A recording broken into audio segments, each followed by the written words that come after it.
Hey everybody, it's Dr. Just, your go-to for everything health and wellness.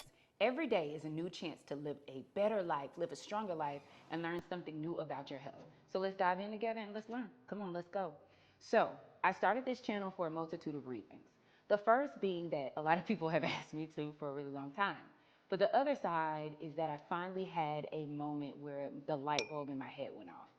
Some of you may know that I'm a pelvic floor specialist, so I deal with pelvic floor dysfunction primarily in women as a physical therapist. The second side is that I run marathons. And then the third is that I take mental health and just wellness in general very seriously. I've been through it all, y'all. I have gained weight, lost weight, had really bad mental health crises, and then felt like I was on top of the world. And one thing that was consistent was my need to learn more about my health, how my body works, and just really be aware and pay attention to the things that my body likes, the things that my spirit, my soul, all of it doesn't like. And that just took slowing down. And that's a big thing that we don't do is like take a second to pause. It's power in your pause. Take a pause and be like, okay, what matters most? And for me, it was just thriving. I looked at my parents and I looked at my grandparents and people I grew up with and loved ones that seemingly have struggled through life. And I was like, what's the missing piece? And it's where knowledge meets experience. Like I have to learn more about how to eat well and what to do exercise wise. But I can know it all I want, but I had to start experiencing it for myself. So what is the channel based off of? And that's going to be the wellness wheel. This wellness wheel is kind of a compilation of all the areas of health and wellness. You'll see on here spirituality, you'll see physical health, mental health, environmental.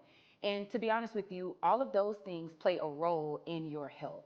So when one area is off, maybe another area will have to compensate or overcompensate for that lack in another area. For example, one area that sticks out to a lot of people is intellectual.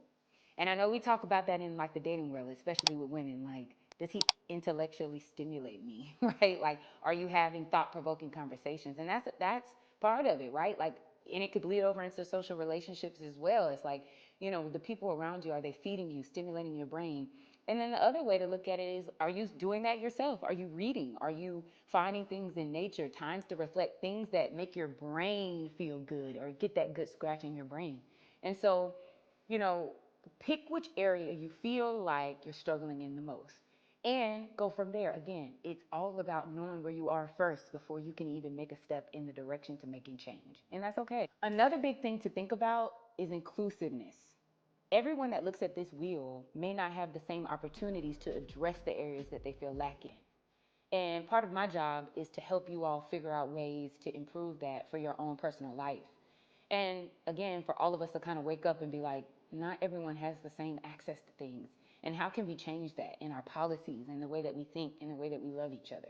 That's super important. And that's another important part of wellness is, can we bring other people up with us as we journey along and discover new ways to live better lives? I know for me, sometimes I'm really in the gym, I'm really eating clean, and I'm taking care of myself, but I'm not socially interacting like I should or feeling fed in the social interaction area. Probably because for me, for example, marathons take so much time to train for. So who has time to take care of yourself, run 10-mile runs, 15, 16-mile runs, and then go out with your friends? I get it, right? But the one thing is just being empowered to know where you have deficits at, right? Like, is it the spiritual side? Is it the physical side? Is the relationship side? And then you're able to start making baby steps from there. But I call it auditing your wellness, auditing your life. So your homework assignment for this first episode is to take a look at this wellness wheel, kind of look at all those areas and dig a little bit deeper. Notate and write down even kind of the areas you feel stronger in than other areas. And then you're able to be in that awareness space that I'm looking for. The second piece of your homework is to share this wellness wheel with somebody else and tell them to do the same. So again, don't forget, today is another chance to live a better life. So let's do it.